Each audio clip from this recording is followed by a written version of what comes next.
Hey everybody, welcome back to this series where I go through various RPG products that I have and give them a quick flip through and review.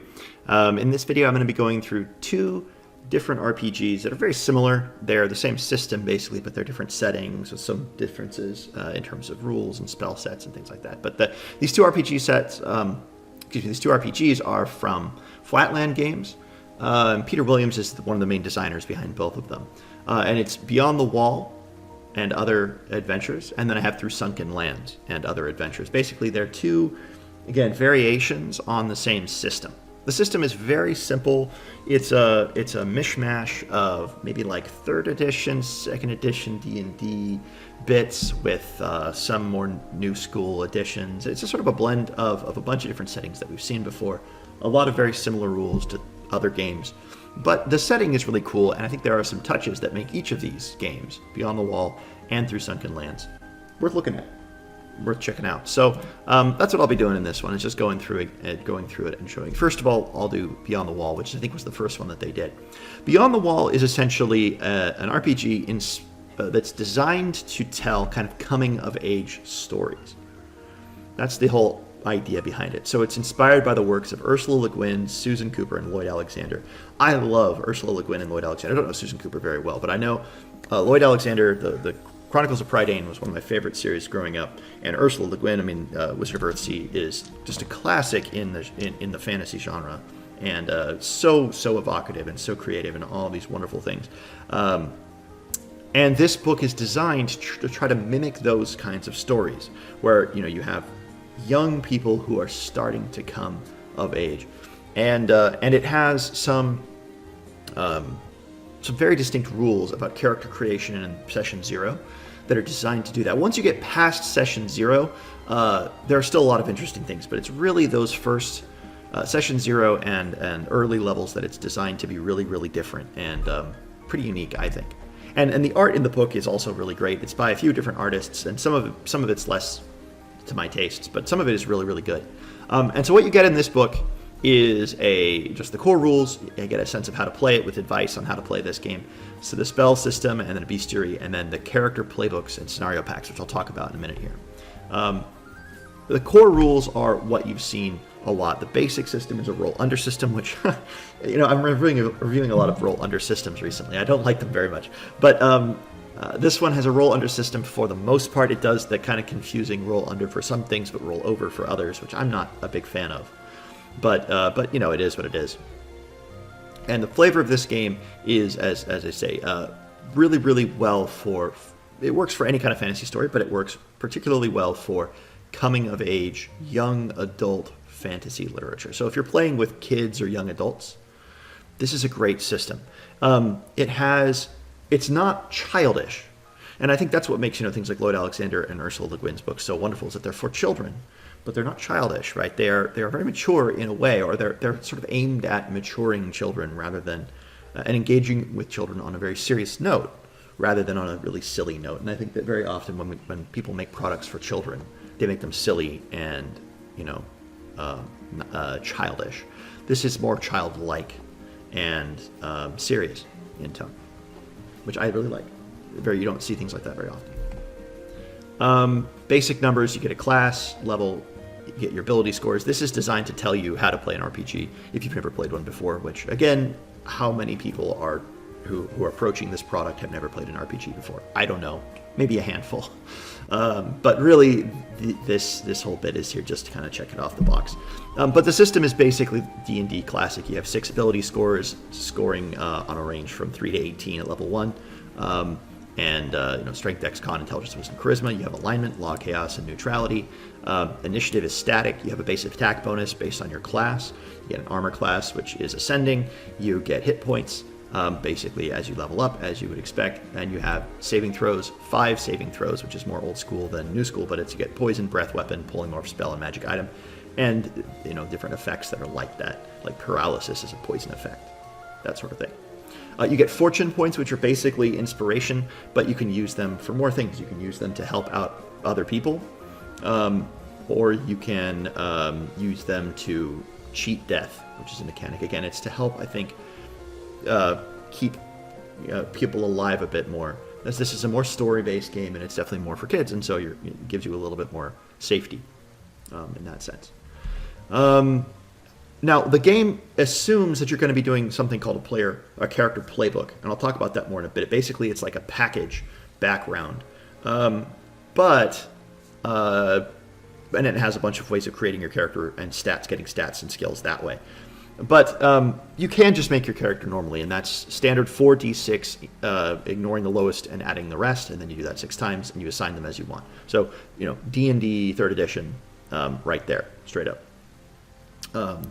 Then you pick a class. There are 3 classes: fighter or warrior, thief, mage, I think, are the 3 base classes. You get 2 skills, you get some language, and you can buy equipment. And here's the warrior.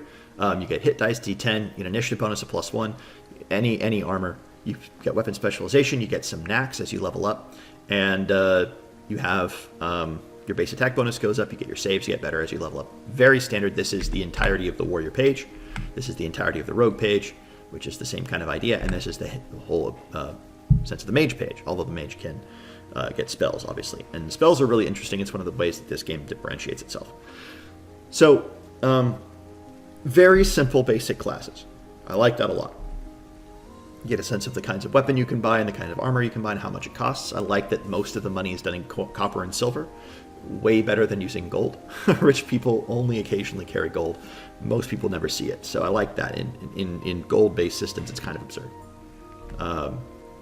This one is much more grounded, I would say. Food and shelter, light sources, livestock, odds and ends, hirelings, allies, and then how you roll the dice. Whenever you're rolling your ability scores for checks, skills, those sorts of things, you're trying to do a roll under system. But whenever you're attacking someone or making a saving throw, you want to roll high. So it's one of those things you got to get straight with your players. There's contested rolls and skills. Characters are going to get skills. Basically, skills are +2 per skill level, maybe up to +4. As you get higher skill, it goes up and up. So you get 2 +2 per level of skill that you have in a particular area. But again, things like, what can I try to do? Really anything, right? This is like a set of information you might give your players. And I could see, especially if you're trying to introduce children, or I shouldn't say really young children, but younger people to RPGs, you could give them these pages, and then these things might make sense if they have never experienced it. I can understand why you would include, what strength does, what dex does, what con does, if you're trying to give it to young people. But for you as a DM, or for a lot of older players, like this stuff is we know it all basically. There's perception and searching, charisma and reactions, and how charisma affects other enemies, and how that might change things. Saving rolls, and then fortune. You have fortune points. Rogues get 5, everyone else gets 3. You get a certain number by doing things. You can help a friend, so normally you can only help somebody if you have a skill there, but if you don't have it, you can spend a fortune point to help them. You can re-roll any roll with a fortune point, and you can cheat death, and you can essentially stabilize at 0 hit points. And you're okay for 24 hours. So basically, if you're lost in the wood, you can use a fortune point to keep to prolong your life for 24 hours. You're unconscious in the wilderness somewhere, but you're not dead. But every 24 hours, you have to spend another one unless you can help. All right, here's how combat works. It's simple initiative order, which is static, so everyone goes in the same order every time. You choose to attack. 20s, hit rolls of 20s are always a crit success, or always a success, and 1s are always a failure. Damage is normal, recovery is normal.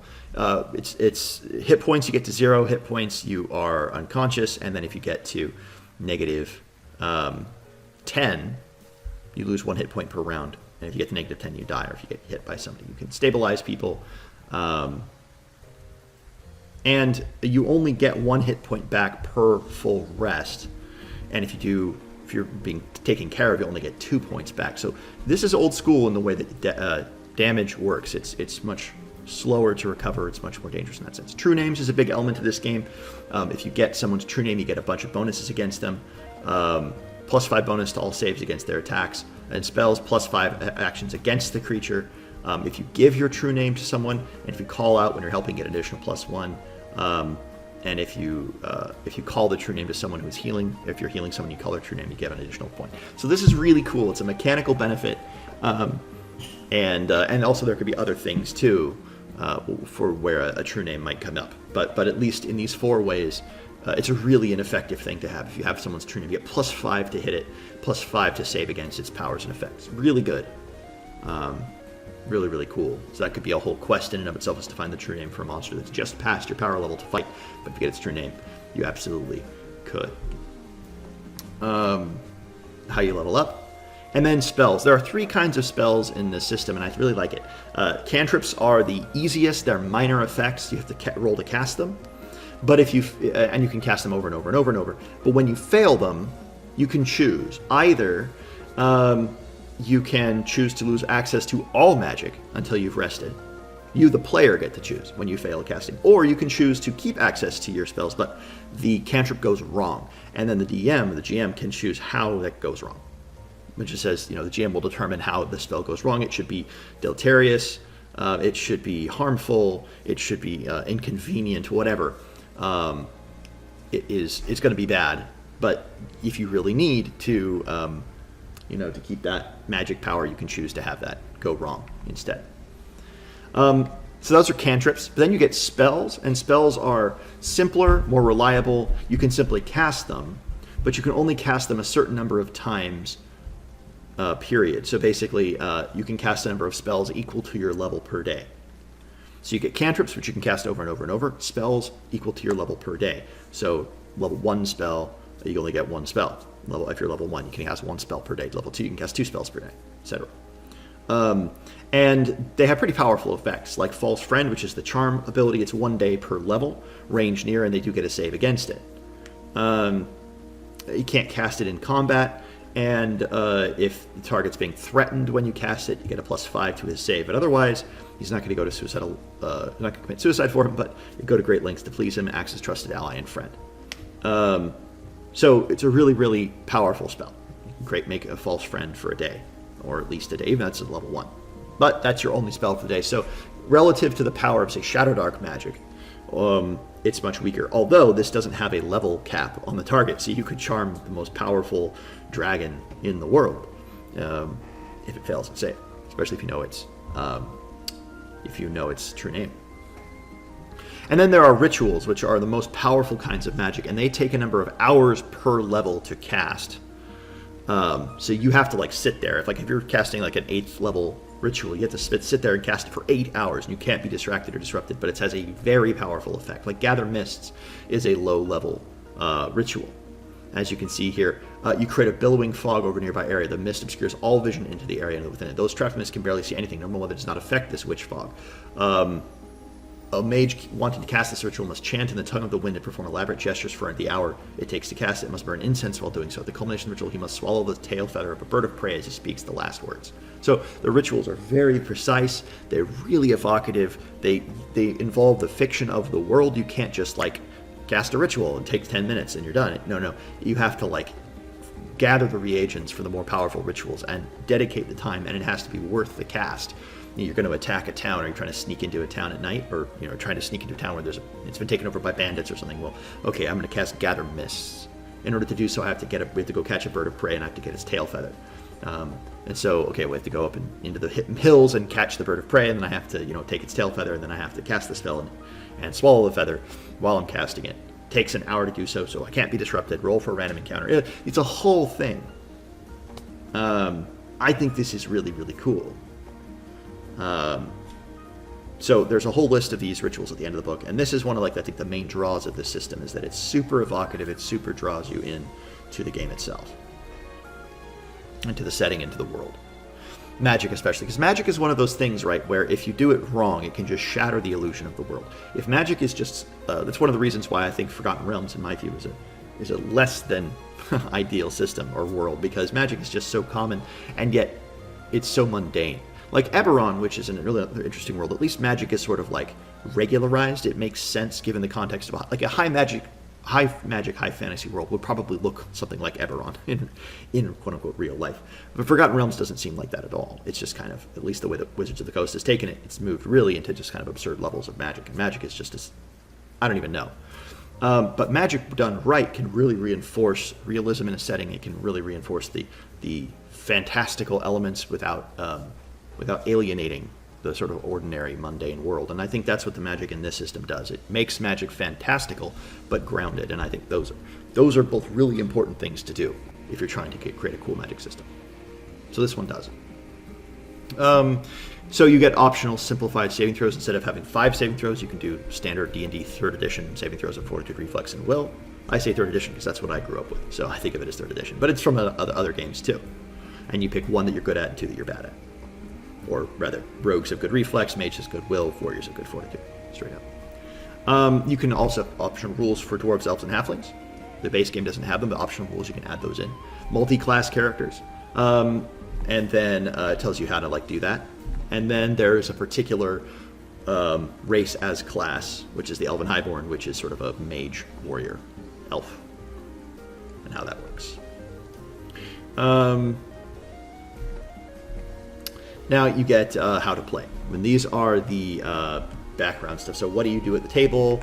How do you guide the players? What do DMs do? What do we all do? Take breaks.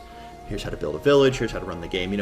All this basic advice that you would see in other. It's only a few pages of the book, and I don't think it's egregious by any means. I really love this piece of art. It's super cool. But it's still there, and it's just, I don't know how necessary it is again, but it's fine if you good advice again, but just we've heard it a million times, like what to do. This is the introduction to magic and all the different kinds of magic and the basics cantrips that they have in the game. These are the spell lists, and again, some pretty cool ones. You get obviously things like Magic Missile in here, but you have also cool things like the Howling. The caster calls up painful words of magic, her voice growing to a howling shout. Soon many voices rise on the winds, creating a deafening cacophony in the immediate area. Everyone in near range, both friend and foe, must make a saving throw or else cover their ears and do nothing else for the duration of the spell. Even those in range who succeed at their saving throw suffer a -2 penalty to all actions. Creatures who cannot hear or are mindless, such as skeletons and zombies, are unaffected. Really cool. So there's lots of spells, and they're all pretty cool. And then rituals. Level 1 rituals, there's a whole bunch of them. Level 2 rituals, a whole bunch of them. Level 3 rituals, level 4 rituals, level 5 rituals, level 6 rituals, level 7 rituals, level 8 rituals, level 9 rituals, and level 10 rituals. And what does a 10th level ritual mean? Resurrection is a 10th level ritual. I'll read through it. Resurrection, range, touch, duration, instant, saves, no. So it's 10 hours to cast this spell. By means of this ritual, a mighty mage may bring the dead back to the world of the living. The target must first make a constitution test in order to make it back to the lands of the living, or else will remain forever dead. That's the first thing. If the test is successful, the target returns to life free of wounds and ailments of any kind. So you have to cast the spell, and then you make the con save to make it back. The dangers of such ultimate magic are great. Whether the target manages the constitution test or not, this ritual opens a gate between the worlds of the living and the dead, and something will find its way through. After the ritual's completion, the GM is encouraged to have an appropriate monster plague either the characters themselves or the region in which the ritual was performed. This ritual requires that the mage wrap the target's corpse in fresh linen and then burn rare and wondrous herbs for 10 hours. Over the course of that time, the mage places his hands upon the target's head and in spirit enters the land of the dead through his dead comrade. While there, the mage must make a great sacrifice, leaving behind either part of himself, permanently losing a point from one of his ability scores, or something more precious, some of his most valued memories, a level, or even his sight. The GM and players should work together to think of an appropriate sacrifice. So resurrection is possible in this game, but it's not a bunch of diamond dust and a level cast and some exhaustion. It's a very serious thing. Really, really cool. It's like a culmination of a game. If you lose your character, they're just gone. But this could be some sort of great quest that you could accomplish. The resurrection of some dead hero or something like that. A really cool idea. Then there's some ideas about magical items, weapons and armor, potions, miscellaneous magic items, artifacts, and stuff like that. This is some of the art I'm not so keen on. There's a little bit of it like this in the book.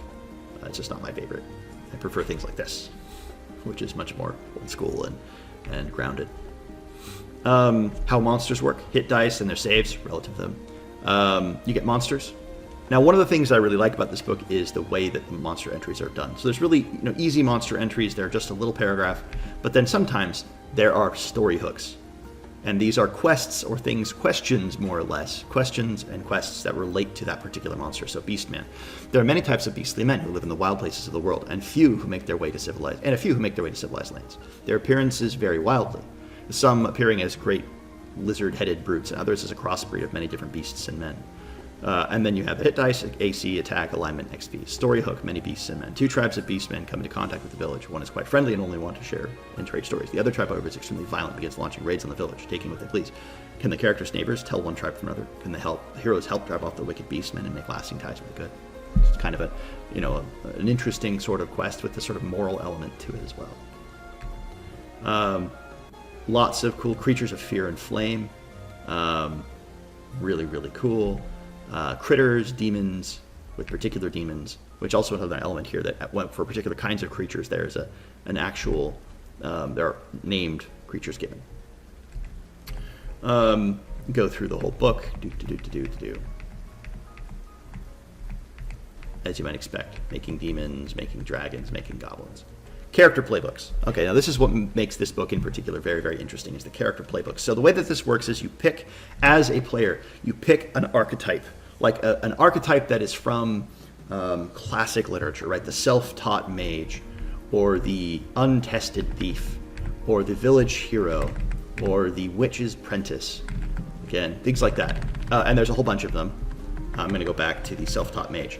So there's a whole bunch of these, and essentially they are archetypes that you choose, and they're really good for, again, brand new players. So this one, you were always a bright child and loved stories of ancient wizards and sorceresses who mastered the arcane arts. Unfortunately, there was no one around to teach you such things. In fact, sometimes you wondered if the stories of magic were even true. When you came of age, you found an ancient tome and decided to find it for yourself. You were the brightest child in your village. Your intelligence begins at 12, and all of your other ability scores begin at 8. Okay, so you start with a 12 intelligence, 8, everything else, and then you answer these questions. And you can do it different ways, right? So you could just answer it yourself and pick. You could roll on the table. What I've heard some people do, one of my friends ran this for his kids, and what they did was he had them roll twice and pick the one that they wanted. And if they didn't want either, they could roll a third time, but then they had to keep that third roll, whatever it was, as long as it was different than the first two. And each of those, so what did your parents do in the village? What did you learn from them? And you gain a certain bonus, right? You gain a particular bonus. It's really, really cool how that works. How did you distinguish yourself as a child? The other player characters were your best friends. Who else in the village befriended you when you were growing up? So that's your childhood. And then you found the tome and began your studies. You become a level 1 mage. You gain the ability to sense magic and the spellcasting, the skill ancient history, and the cantrip light. The table tells you your other spells and your other skills. What happened to you as you learn magic? Right. So who wrote your precious book of magic? And you get that, and then you get a particular skill and particular bonus to your stats based on that. What sort of mage was the author of the book? It tells you there. And you get particular spells. You learn the following magics. Spell Featherfall, for example. If it was a traveling sorcerer, you learn the following magics. Spell Featherfall, the ritual Gather Mist, and the cantrip Blessing, and you get +2 con. A spirit of chaos was drawn by your power. How did you fight it? The player to your right was there with you. And this is, all of them have something like this, where you have a connection to a different player in the party. So you gain something, and then they gain something. So let's say the spirit of chaos was drawn by your power. You called it by its true name and cast it back into the abyss. The friend to your right helped you discover the name and gains +1 intelligence. Right? So you give a little bonus to the people around you at the table, and so you start to make these connections there. Then you do the real wizard, what did he think of you? And you get particular rituals, you get particular abilities, you get particular items, whatever it might be. So I think this is, and all of them are like this, super, super cool. I'm not going to go through the rest, but you get the idea. Really cool, basic packages and ways of creating characters that are built into the setting, built into the village, and connected to the other players. So it's a really concrete way of helping the party conduct a session 0. Because you roll through these tables, you discover connections between the party, and they're all from the same village, or whatever it is, and that's great. Now, one thing you would have to do if you wanted to not use these, you could create new ones, but it'd be a little bit of work to come up with the tables yourself. But you could do it, and you could basically make it work with any kind of setting or starting location, which is precisely what Through Sunken Lands is. Through Sunken Lands is the same system, but transferred over to a Conan the Barbarian, sword and sorcery, Michael Moorcock, Fritz Leiber setting. So it's, instead of being Ursula Le Guin and Lloyd Alexander coming of age, you're doing sword and sorcery, high adventure, in the sense of in a world undreamed of. Now this one is basically the same in terms of its presentation and in terms of most of the content. You're looking at the same information relative to attacks and bonuses and all that stuff. You're assumed to be starting at second level, but there are rules for starting at first. And again, once again, you have warriors, rogues, and mages. So you have the 3 basic archetypes. Coin and the same ideas. Now this one has something called character traits, which is a way of expanding your characters. Just think of them as feats. You get one at first level, one at 5th level, one at 9th level. And they are just general traits. You have some that are based on alignment, some that are based on combat, some that are spellcasting, supernatural, etc. So you get a whole bunch of those here. And then the playbooks, which you can see right here, are the Accomplished Sellsword, the Cosmic Champion, the Barbaric Conqueror, the Elder Sorcerer King, the High Kabbalist, the Licensed Rogue, the Pirate Captain, and the Spell Thief. They each get particular ones that they start with and as they level up. And then this game also has an element of cosmic struggle, law versus chaos. And then the rest of the game is pretty much the same, except, again, the changes to flavor. It adds a few extra rules like war and battle. And then you get, how to sail, how to travel. Again, the idea of true names, experiencing, and then spells. And the basic spells are the same, or the way that they work are the same, cantrip spells and rituals, but there are some changes to the content of the spells, and some of them are, more appropriate to a sword and sorcery setting than the ones that were in the other books. So some of them are changed out, more are added, some are swapped out. And you just get a different set of spells. You could obviously mix and match if you wanted, but these ones are more suited for a sword and sorcery setting. You get the same idea throughout most of it. Really cool piece of art there of a guy summoning a demon, which is probably going to break free and kill him. Going through all of this stuff really quickly. Get more magic items. Bestiary, which is again like the same idea as the other one. You get some really cool art. I like the art in this book a lot. It's at its best. I like the art in the other book, but most of this art is solid. And so I think overall I like the art in this book better, even though some of the best pieces between the 2 books are in Beyond the Wall.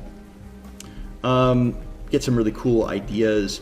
And then after you get that, you get the actual setting of Jundar and the Sunken Lands, which I'm not going to go through, but it's a particular description of this setting and of ways to look at it and how to run it, advice for making things feel ancient rather than medieval, moving away from the more traditional medieval fantasy into an ancient sword and sorcery, sword and sandal style or world that goes on more like Conan and all that. And then once again at the very end, as you get to the end, you have map of the setting there, a couple dungeons and character sheets, which the other book had as well. And then the final pages. So both of these books are excellent. Beyond the Wall, I think, is more suited, it's more unique because it has a tone and it's a direction for the young. And so I think things like those playtest packages, the way that spells work, the way that hero points work, it's all suited towards a slightly younger audience, but it's not dumbed down, it's not childish in any way. And the sorts of quest hooks and the sorts of missions you're going on, the pre-tests, are all there for, they sort of teach. They're not didactic, they're not teaching primarily, they're to have fun. But the content of the adventures, the content of the quest hooks, the content of all that is more moral in its tone, right? That it's for kids who are coming of age, learning to be something good in the world, or going bad. And I think that is often more in the tone of Lloyd Alexander or Ursula Le Guin, coming of age and the triumphs and the tragedies and the heartbreaks that go along with it. Whereas through Sunken Lands is a good, solid sword and sorcery system that looks like a lot of fun, especially if you add in that magic system. I think that'd be really cool. But it doesn't have the same sort of tonal fit with, I think, the purpose of which the Beyond the Wall does, where everything kind of comes together really excellently, art and design and rules, to help young players enter into a fantasy story. Sunken Lands doesn't have that tonal consistency, but it's a really excellent system, and I recommend both of them very heartily. All right, well, that's it for this video. I hope it's been interesting, and I'll see you guys in the next one.